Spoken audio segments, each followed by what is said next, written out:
Hi, this is a summary of an article that was published in the MethodsX. The title is SPI, a performance measurement system using S-curve. And these are the authors. The agenda of this presentation. We have a short introduction. We talk about normalization, the study object. We talk about the weight of each element in the hierarchy, the normalization with variables S-curve, the parameters equations, the performance, an example with the performance evaluation of a liquid bulk terminal. Then we show how to use Excel to build the model and how to do the weights calculation.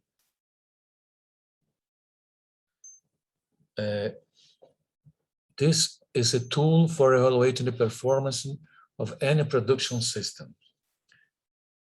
The work is based on Lohmann with this citation, and as we did some changes in the methods, as we see in this presentation.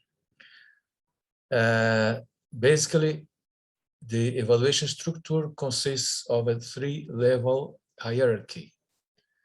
These levels are groups or clusters of indicators, the KPI, the key performance indicators, and in the lower level, the PI, the performance indicators, as shown in this figure.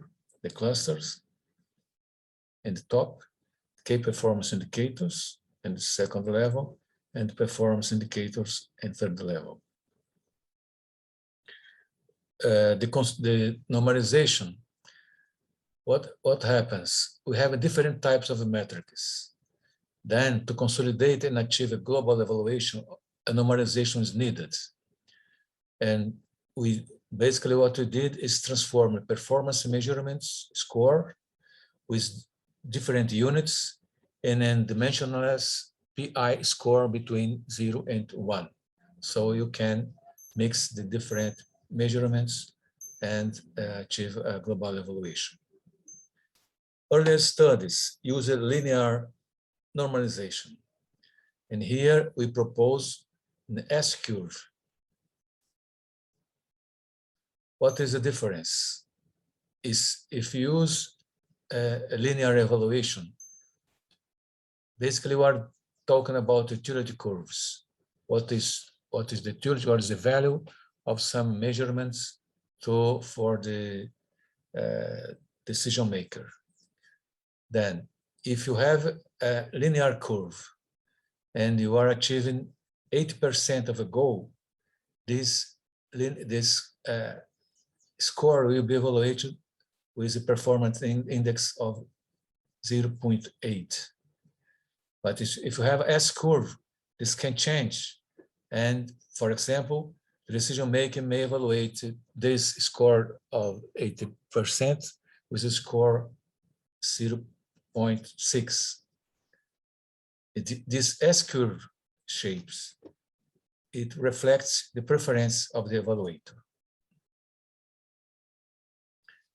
The objective of this study is to show all the steps of structuring and performance evaluation system with special details for the calibration of the S-curve parameters. This work details the main method presented in this original article. This article cited here. Defining and calibrating performance indicators of a 4PL in the chemical industry in Brazil, of International Journal of Production Economics. Okay, what is about the weight of each element in the hierarchy? The cluster I have weights WI for the global evaluation. You have different clusters, each one with this weight if you want to make a global evaluation, the general global evaluation. For each cluster, you have some numbers this number of KPIs. And each KPI has this weights WKIG for each cluster. For each KPI IG, you have this number of PIs. And these PIs have their weights WI for IGL for its KPI. I am using index I for clusters, index J for KPIs, index L for PIs. You can have can obtain the cluster evaluation CI with this formula here. Here the PIs are weighted by the corresponding weights, and then sum together to each KPI, and with the weights of each KPI, we have a general evaluation for each cluster. If you want to have a global evaluation of the organization, you use the weights of each cluster. Can calculate the contribution of each PI of each KPI to the cluster I with the formula. And here direct to have the contribution of the PI to the cluster performance. We are talking about utility curves, and you have two kinds of utility curves. One kind of utility curves is when the better measurement is evaluated, the higher is its value. For example, delivery punctuality. You want to have, if possible, 100% of punctuality. And then, in this case, you have the score, the PI 1. And then this curve will reflect the preference of the decision maker. Other kind of utility curve, when the better measurement is evaluated, when the lower is its value. For example, delivery delays. What you need, what you would like to have is 0 delivery delays. And then the 0 corresponds to 1 and 100% corresponds to 0. And then you have a descending curve. The normalization with the Weibus S-curve have two forms corresponding to the type of curves. An ascending curve with this formula, and where X is the measurement in the value of the activity of the attribute, and this formula for descending curves. Gamma and theta are the parameters that you have to estimate it. And then to estimate the parameters, which must reflect the preference of the decision maker, you use two pairs of values. One pair, you are looking for a bad value of performance measurement, BPM, and corresponding to it, you assign a bad performance index, for example, 0.1. And another pair, the second pair, you select an acceptable performance measurement, APM, and corresponding to it, an acceptable performance measurement, API, for example, 0.6 or 0.7. Parameters equations. With BPM and APM values, then you calculate the parameters for the utility function increasing or decreasing.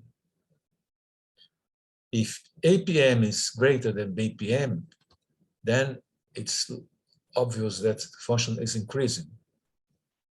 Otherwise, the function is decreasing. For ascending curves, you calculated gamma with this formula and the theta with this formula. And for descending curves, you use this formula, this equation for gamma, and this equation for theta. Then the steps for parameters calibration are: you define the values of BPM and BPI and APM and API, the two the pairs of values, the two pairs of values. You compute a gamma with the corresponding equation for ascending values or descending values, and compute a theta for the corresponding equation for ascending values or descending values. With both, use the corresponding equation for ascending values or descending values to determine the value of a performance indicator PI given a performance measurement X. I will present a short example of performance evaluation of a liquid bulk terminal. I am not using the complete evaluation structure. I am using one cluster of criteria, the internal processes. It has two key performance indicators, flexibility and productivity. And flexibility has two PIs, the compliance with logistical planning and product losses. And productivity has loading or unloading time, availability of receiving or shipping facilities, availability of storage facilities, layover time for offshore mode, and layover time for onshore mode. Here is the example of units of the measurements for our cluster and KPIs. For each one, most of them are percentage. For example, cubic meters of fulfilled related to cubic meter of scheduled. Some of them are dimensionless. In this case, in general, they are related to average score in the local markets. For example, loading or unloading time related to the average time in the local markets. The same thing for average overlay, the same thing for average overlay for onshore modes. Here are the clusters, the KPIs and the PIs with the corresponding weights.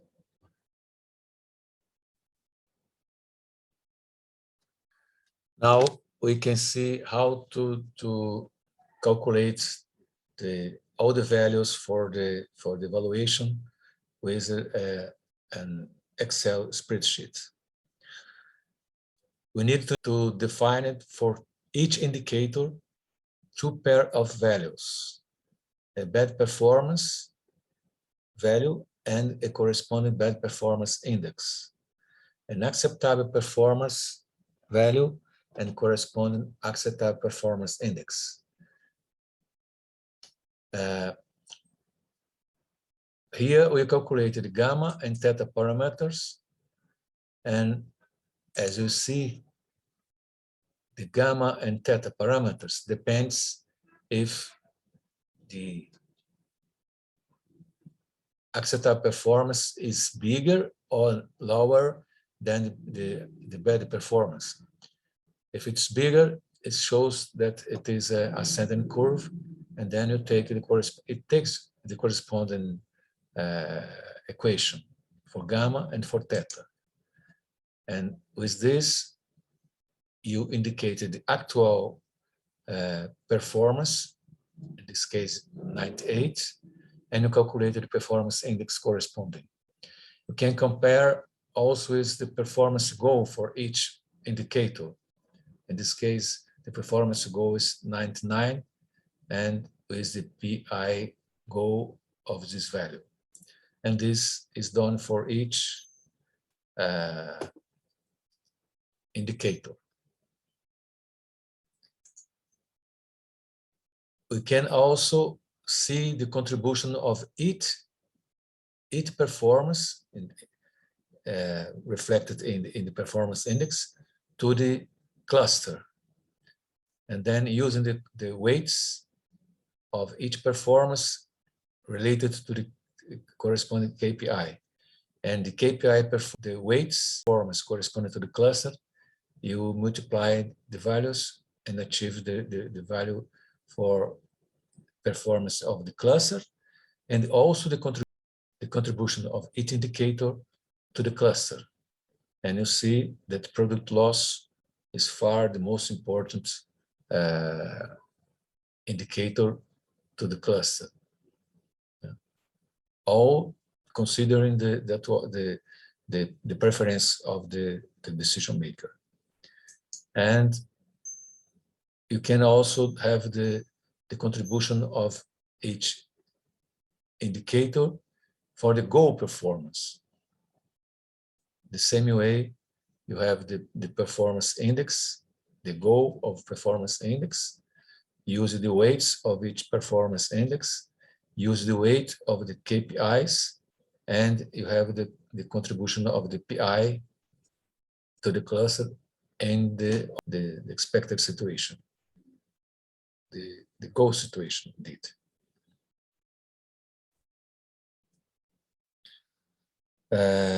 Now I will show how to calculate the weights. Okay, there is several ways to find the weights. Basically, it must also reflect the preference of the decision maker. And what we use here is the AHP, analytical hierarchy process from Zaat, but in a simplified way. With this formula, we can, with one formula and with a comparison of one alternative, which every other alternative, we can find the priority vector. And this is a strong simplification because normally you have to, in AHP, you have to make a lot of comparisons. And then in this formula, here the WJ is the priority of or the weight of some alternative. Here is the dominance of the alternative in the base related to the J alternative. And here's the sum of the inverse of all alternatives. And A is the number of alternatives, and K is the index for the alternative. So this is the simplified AHP method.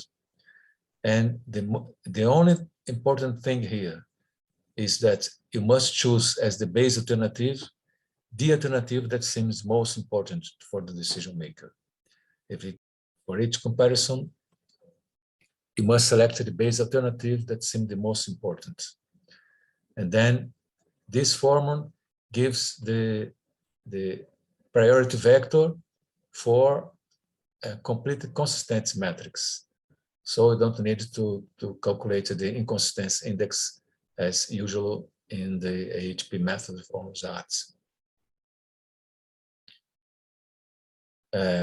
In this case, the alternative beta received the value 1 and the others evaluated between 2 and 9 according to that scale. Let's say an example. If I choose this alternative 1 as base, it can also be any other one. You can put the one here in the middle, there's no problem.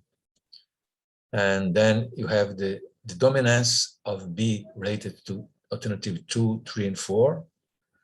You calculated the inverse of this value. You sum all these values, all the inverse, and then you simply divide this value by this sum, and you have the calculation of the priority, or in this case, the weights of each alternative for a given criteria for a given. In the case is we're looking at the alternative of, for example, the KPIs to the cluster. So you can read in the MethodsX, it's in detail. If you want to see the complete system, you can also look to the article of Krakovics et al. Defining and calibrating performance indicators of a 4PL in the chemical industry in Brazil. Thank you very much for your attention. Excuse me my bad English, but I think with this presentation, the explanation are clear. Thank you very much.